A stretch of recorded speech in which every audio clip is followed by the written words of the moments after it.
Olá, boa tarde. Você acompanha agora as principais reportagens da semana da HIT.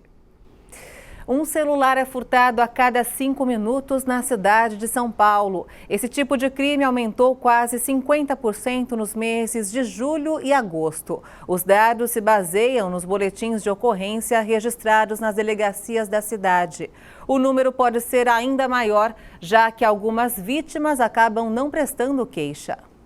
Essas imagens foram gravadas pela própria Polícia Militar. Durante um patrulhamento de rotina, os policiais recebem o chamado de um homem que teve o celular roubado. Pelo dispositivo de localização do aparelho, os policiais chegam até os criminosos. O celular recuperado é devolvido para o dono, que estava muito nervoso. Mas nem todos os casos acabam com um final feliz. Esse flagrante foi captado por uma câmera de segurança no centro de São Paulo. Uma mulher tem o celular tomado das mãos por um homem em uma bicicleta. Nos meses de julho e agosto, os casos de furtos de celulares dispararam em São Paulo. Nesses 2 meses, foram registrados 16.554 boletins de ocorrência de furto de celular na capital paulista. No mesmo período do ano passado, foram 11.291 registros. Um aumento de 46%. Olha, e pela média dessas estatísticas, é possível dizer que a cada 5 minutos um celular é furtado em São Paulo. Mas essa situação pode ser ainda pior. Isso porque, sem esperanças de recuperar o aparelho, muitas pessoas acabam não registrando a ocorrência. A gente acredita que exista, sim, um número grande de subnotificação, quando a pessoa ela não tem interesse, de repente, em tentar solucionar e buscar o seu celular. Infelizmente, a gente sabe que muitas vezes o número ali anunciado pode ser bem maior do que a gente tem de registros de dados na Secretaria de Segurança Pública. A Caiane faz parte dessas estatísticas. Ela teve o celular furtado por um homem em uma bicicleta no caminho para o trabalho. A jornalista conta que havia comprado o aparelho há pouco tempo e ainda está pagando as parcelas. Em seguida, já tive que comprar outro, porque não tem como a gente ficar sem. Então, eu fiquei pagando 2 celulares. Sem contar que mudou a minha rotina, né? Porque depois disso, eu não quis mais ir a pé do meu trabalho para a estação. Então, eu comecei a ir de ônibus ou de Uber. Então, fica um trauma, assim, né? A gente fica realmente traumatizado.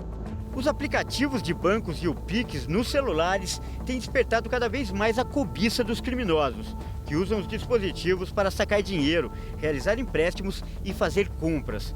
Mas os aparelhos furtados também são vendidos em um mercado paralelo. Se as pessoas não utilizarem o celular como um mini computador, que é o que todos nós utilizamos hoje, pela atual conjuntura da modernidade da vida, a gente utiliza o celular justamente em várias transações, mas os criminosos, sabendo disso, eles se aproveitam e o utilizam com um valor muito grande, o celular, no mercado criminoso, justamente pela facilidade da prática de outros crimes, além do próprio valor do aparelho celular. Como neste caso, uma mulher identificou o celular dela que havia sido furtado, sendo vendido na internet. E fazendo-se passar por interessada no aparelho, ela marcou um encontro com o vendedor e avisou a polícia. O encontro aconteceu em uma estação de metrô. O homem que vendia o celular foi detido pelos policiais. Em seguida, o policial confirma que o aparelho que estava com o suspeito era o mesmo que havia sido furtado da mulher que fez a denúncia.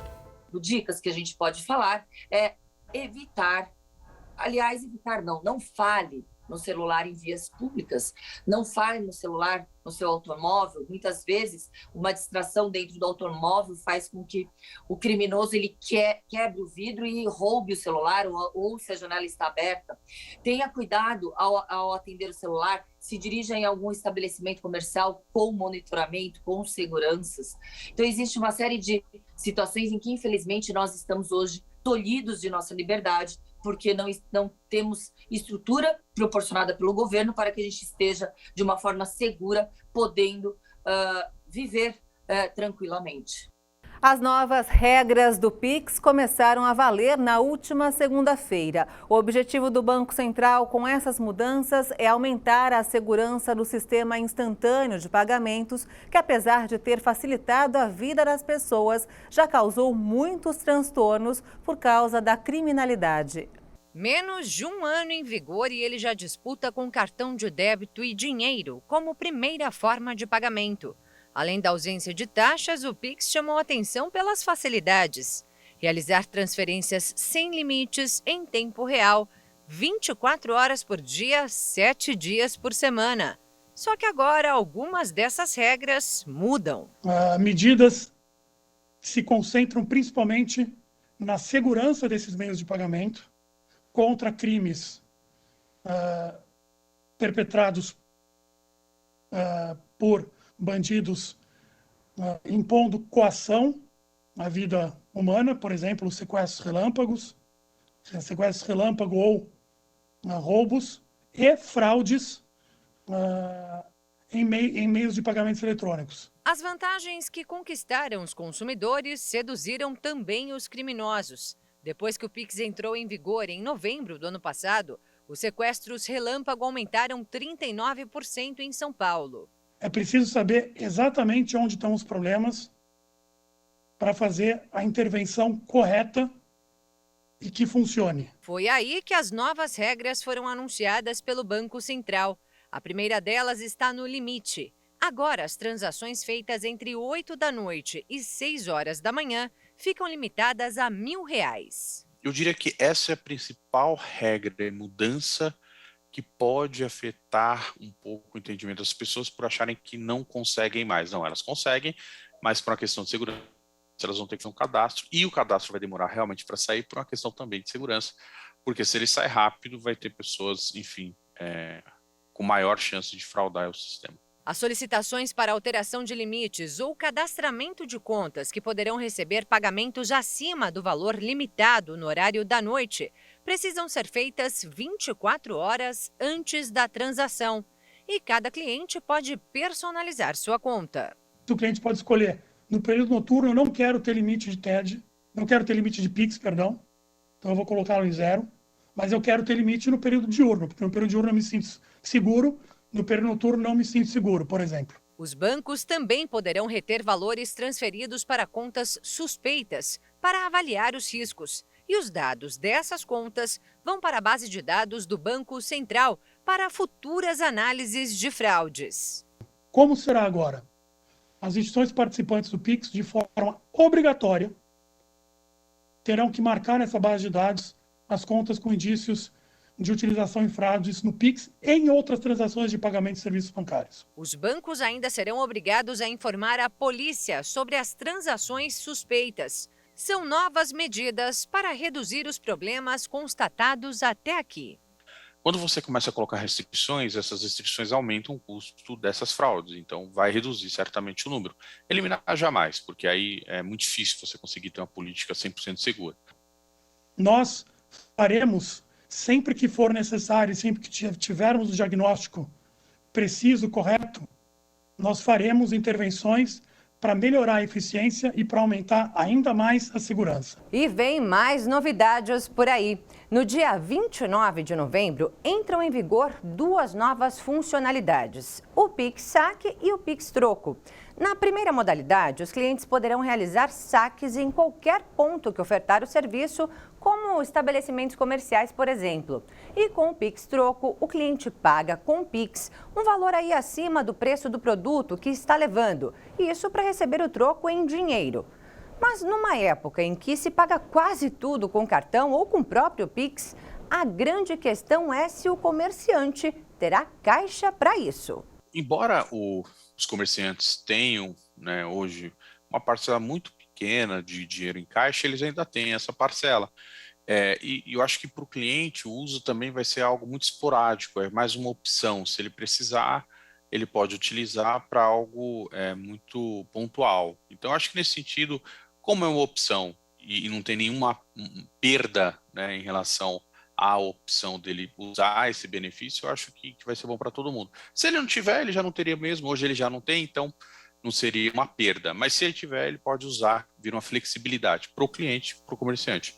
Agora uma reportagem sobre um dos principais animais do nosso Pantanal, a anta, que corre risco de extinção. Além dos atropelamentos que matam as antas, muitos condutores também morrem nas colisões com estes animais de grande porte. Outro grave problema é o uso indiscriminado de agrotóxicos na agricultura. Vamos ver. Você sabia que podemos dizer que uma floresta sem as antas corre o risco de extinção? Pois ela percorre grandes distâncias e assim vai comendo vários frutos e aí é responsável por um processo essencial à natureza. A gente chama a anta de a jardineira das florestas, né? Ela brinca com a biodiversidade, ela tira sementes de um lugar e leva para outro, e assim ela vai, então, exercendo esse papel fundamental na composição da floresta e na diversidade de espécies na floresta. O projeto de conservação das antas completa 25 anos e alerta: o animal é fundamental para a sobrevivência dos mais ameaçados biomas brasileiros. Agora, em 2021, o ICAB e IP começaram a monitorar esses animais também em áreas urbanas, como aqui em Campo Grande. A Patrícia é a coordenadora do ICAB, a Iniciativa Nacional para a Conservação da Anta Brasileira. As pesquisas começaram em São Paulo, no Pontal do Paranapanema, no Mato Grosso do Sul, em Ecolândia e no Cerrado. Depois, o projeto foi ampliado ainda até o Pará e também na Amazônia. No Pantanal, a gente costuma dizer que a gente encontra o maior refúgio para esse animal. É uma área imensa, né? 160 mil quilômetros quadrados. Então, o Pantanal é, com certeza, o grande refúgio para a conservação desse bicho, por toda a distribuição desse animal na América do Sul. Atualmente, 2 fatores chamam a atenção dos pesquisadores. Um deles é o alto número de atropelamentos desses animais, especialmente na MS 040 e também na BR 267, onde muitas antas acabam morrendo atropeladas e muitos condutores também morrem nessas colisões. E outro fator preocupante é em relação ao uso do agrotóxico, especialmente na região do Cerrado, em Mato Grosso do Sul. E essas amostras foram então enviadas para análises toxicológicas no laboratório em São Paulo, e de cerca de 38, 39 agentes para os quais nós testamos, 13 foram detectados, entre pesticidas e metais, alguns deles metais pesados.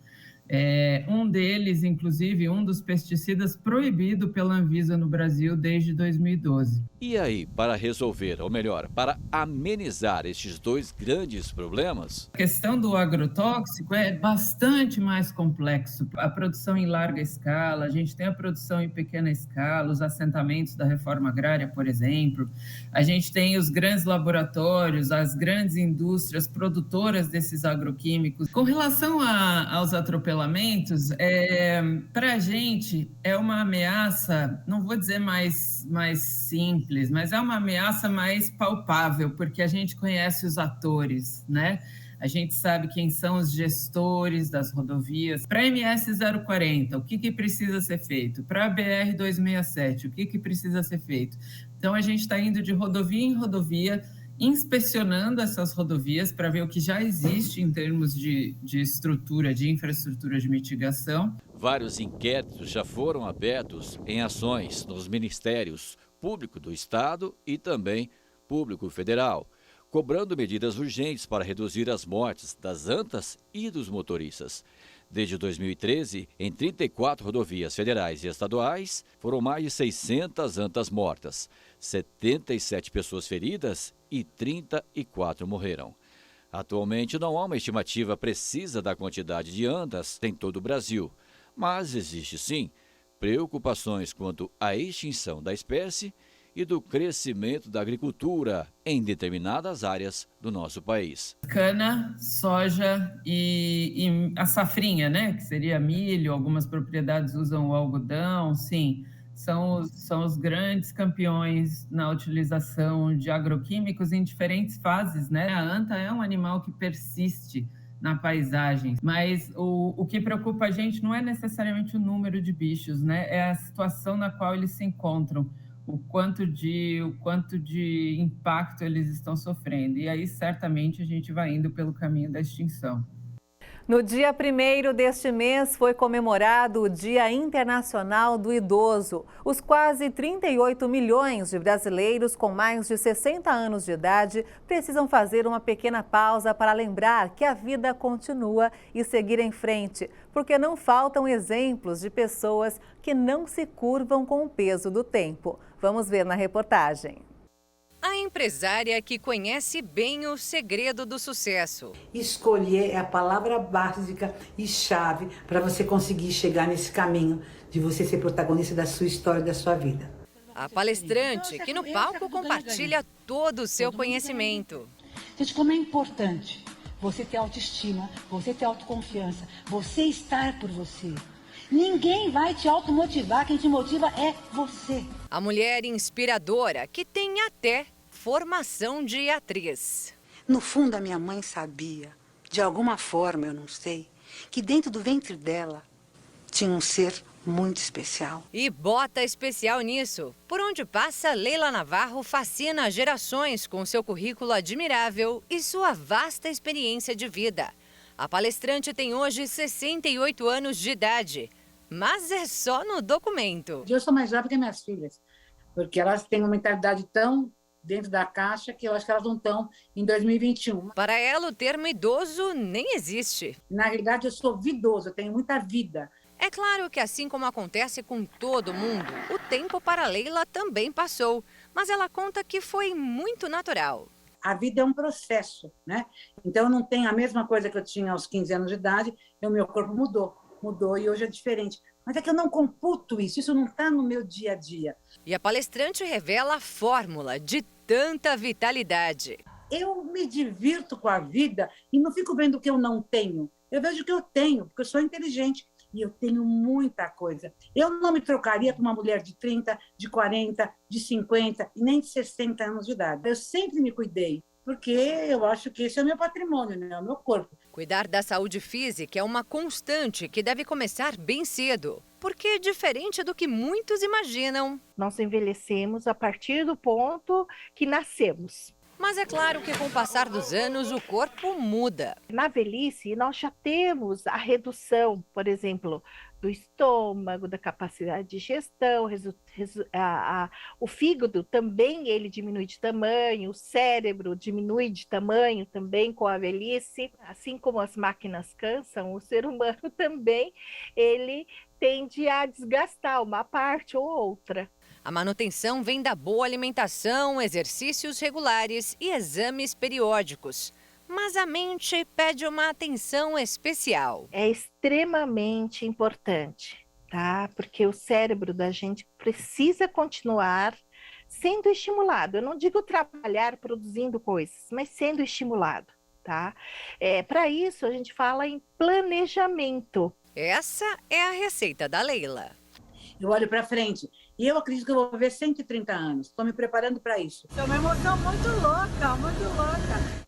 E você vai ver ainda nesta edição, fila de espera de até 150 dias para carro 0 km aquece o mercado de seminovos. E ainda Outubro Rosa, no mês de combate ao câncer de mama, especialistas alertam que as mulheres não devem deixar a prevenção da doença para trás.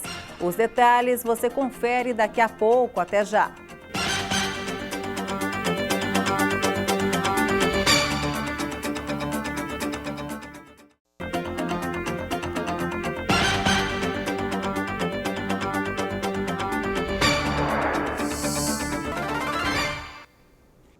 Estamos de volta. A fila de espera de até 150 dias para carros 0 km aquece o mercado de seminovos, que estão com os preços supervalorizados. Nunca esteve tão difícil trocar de veículos nos dias atuais. No Brasil, faltam insumos e mão de obra qualificada. O resultado disso são filas de espera de até 5 meses para a compra de alguns modelos de carro 0 km. Diante dessa crise, os seminovos valorizaram e ganharam espaço. O mercado de veículos usados está em alta.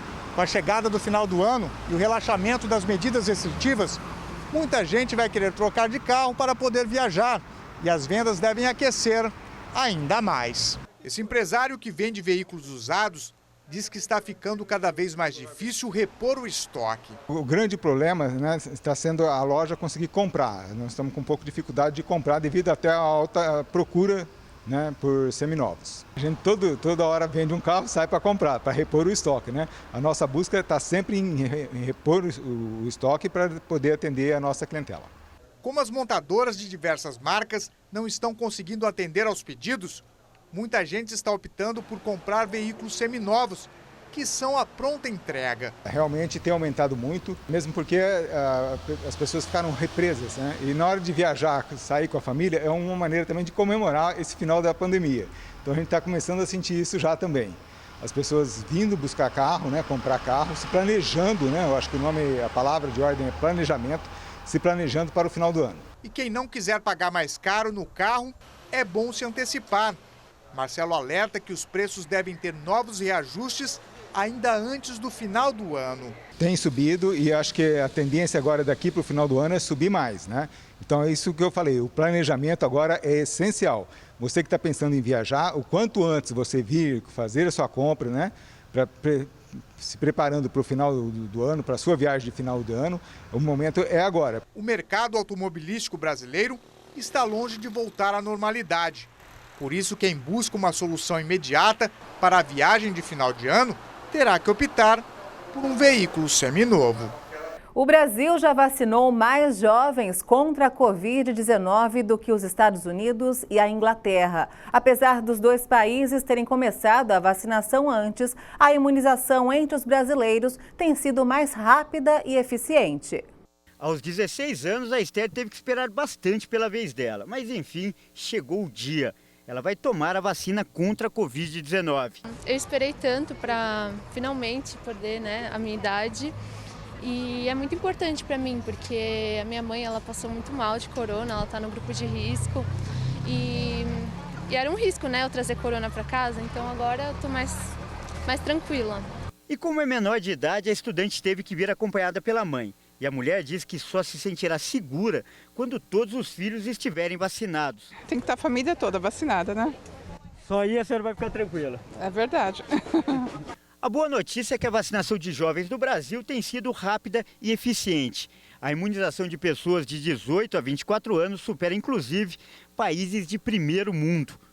De acordo com dados oficiais, 70% da população nessa faixa etária já tomaram pelo menos a primeira dose no Brasil, enquanto na Inglaterra esse número é de 66% e nos Estados Unidos 63%. E segundo especialistas, esse sucesso é explicado principalmente por dois motivos. O primeiro é a eficiência do Programa Nacional de Imunização, que há vários anos é desenvolvido no país. E o segundo é que o jovem brasileiro confia na vacina, conforme comprovou uma pesquisa realizada pela Unesco em vários países do mundo. 85% dos jovens brasileiros disseram acreditar na vacina. A média mundial foi de 75%. Além disso, 87% disseram ter pressa para se vacinar, enquanto a média global foi de 56%. Isso não chega a ser nenhuma surpresa. Na verdade, eu acho que a surpresa seria o contrário. A gente sabe a nossa vocação histórica para vacinar e a importância dos programas maciços, do Programa Nacional de Imunização.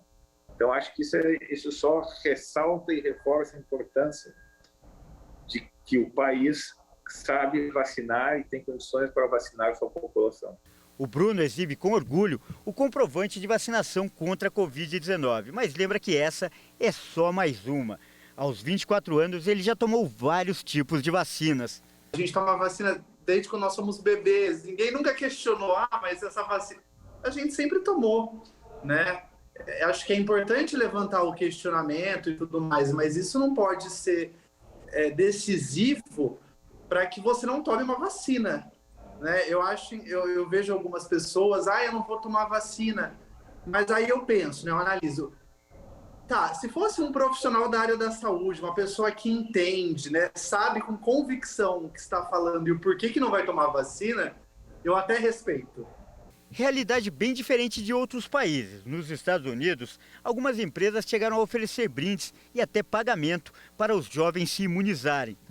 O vídeo desse mexicano viralizou na internet e o motivo é que ele faz um verdadeiro escândalo no momento de tomar a vacina.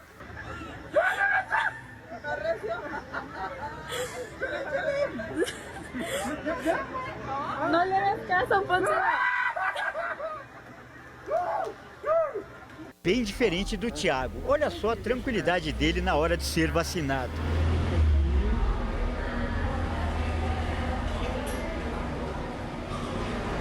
Nossa, que de boa. Na verdade, a hora que eu cheguei, eu fiquei um pouquinho receoso, né? Porque faz muito tempo que eu não tomava vacina também, né?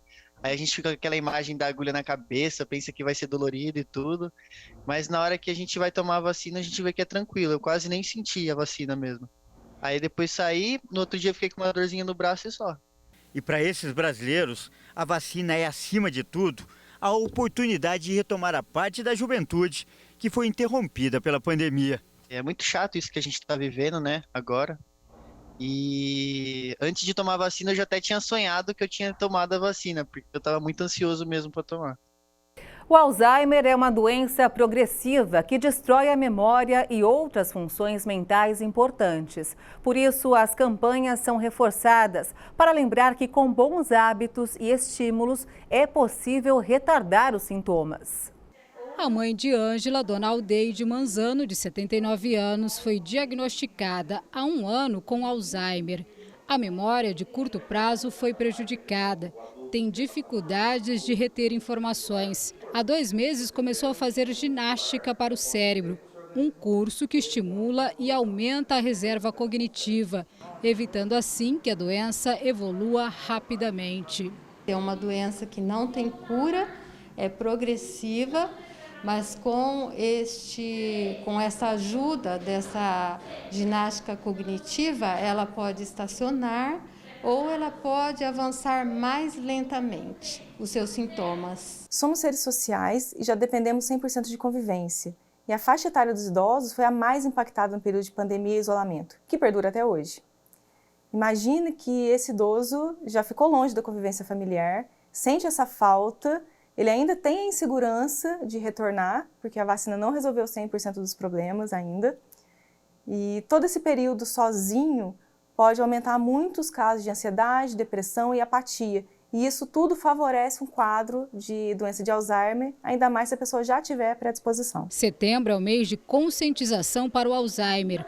O diagnóstico surpreende e exige cuidados redobrados da família. Nós ficamos muito surpreendidos com o que sai de dentro dela durante as aulas. É uma coisa muito bonita de se ver, de saber que apesar daquela pessoa por fora, né, não lembra às vezes que dia é, não consegue se vestir sozinha às vezes, ela tem uma alma bonita dentro dela, né, que estes exercícios têm acessado. Quando o cérebro é estimulado de forma positiva e desafiadora, ele cria reservas cognitivas que são fundamentais para uma vida mentalmente saudável. A ginástica para o cérebro é baseada em 3 princípios: novidade, variedade e grau de desafio crescente. São estímulos enviados para o cérebro a partir de bons hábitos. O principal, para que a ginástica do cérebro aconteça, a gente precisa ter novidade, variedade e grau de desafio crescente. Então a gente precisa tirar o nosso cérebro da zona de conforto. Fazendo isso, a gente precisa mudar algumas coisas da nossa rotina. Se a gente usa um relógio, troca o relógio de pulso, você já está fazendo ginástica para o cérebro. Escovar os dentes com a mão não dominante. Um percurso que você faz diariamente, tenta passar por uma rua diferente ou outro, gera um aspecto diferente na sua mente, ele precisa ver coisas novas. Então isso acaba ajudando bastante. O curso tem duração de 18 meses e é indicado para todas as idades. Ajuda a diminuir a ansiedade e aumentar a concentração. Dos 4 aos 11 anos, 12 anos, a construção da aprendizagem desse indivíduo, melhorando foco, concentração, raciocínio lógico, memória. Ali, com os 14, 15 anos, lidar com as questões socioemocionais, tomadas de decisões, saber qual curso vai escolher para o futuro, que trabalho vai querer e também colocar uma didática melhor para os estudos, melhorando a performance em concursos públicos, vestibulares e as pessoas com mais de 60 anos que também querem viver mais e viver bem. Se você pretende ser um empreendedor, vai entender melhor nessa reportagem o que é um MEI e quais os benefícios de sair da informalidade. Camila usou o hobby que tinha para suprir uma necessidade e deu certo. Descobriu que podia empreender e foi assim que começou um negócio no ramo de alimentos. Eu fui casar e as coisas de uma festa de casamento não é uma festa barata, né?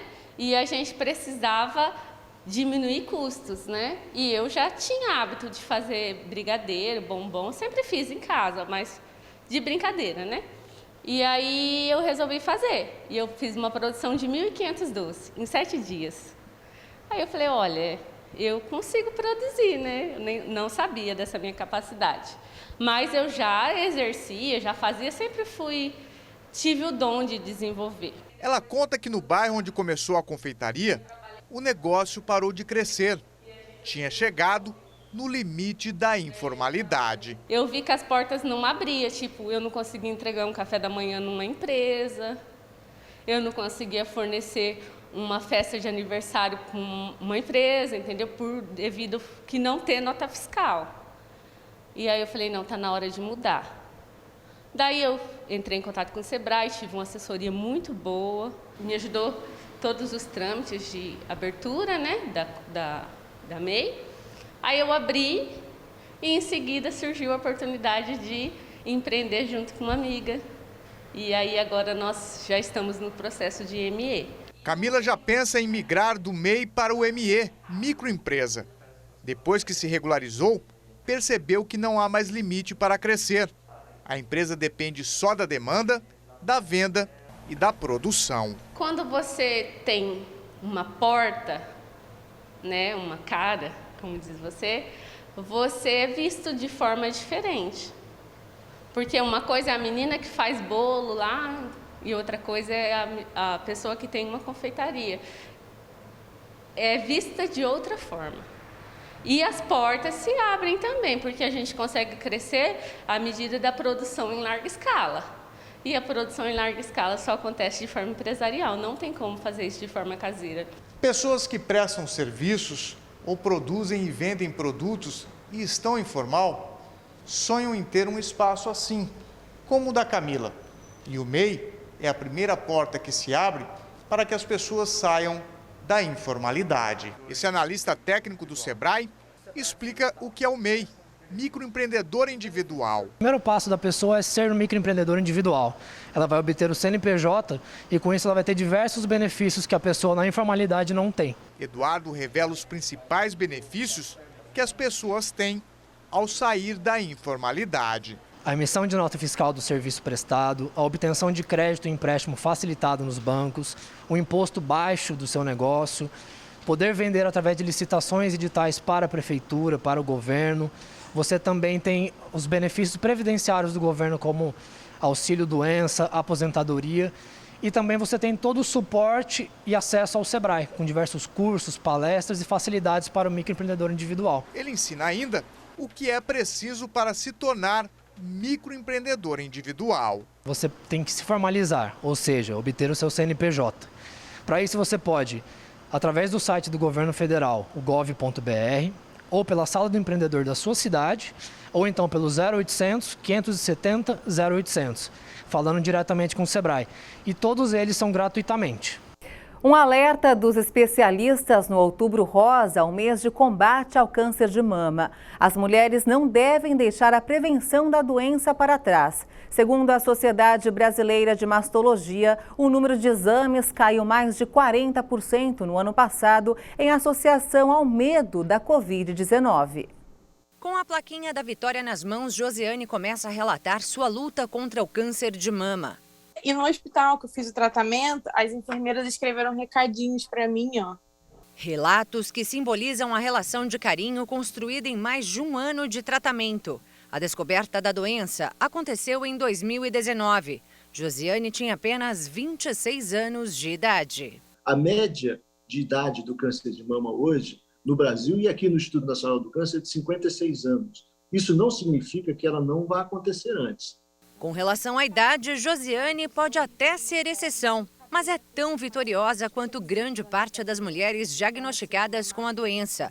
A fotógrafa passou por uma mastectomia, que é a retirada da mama afetada.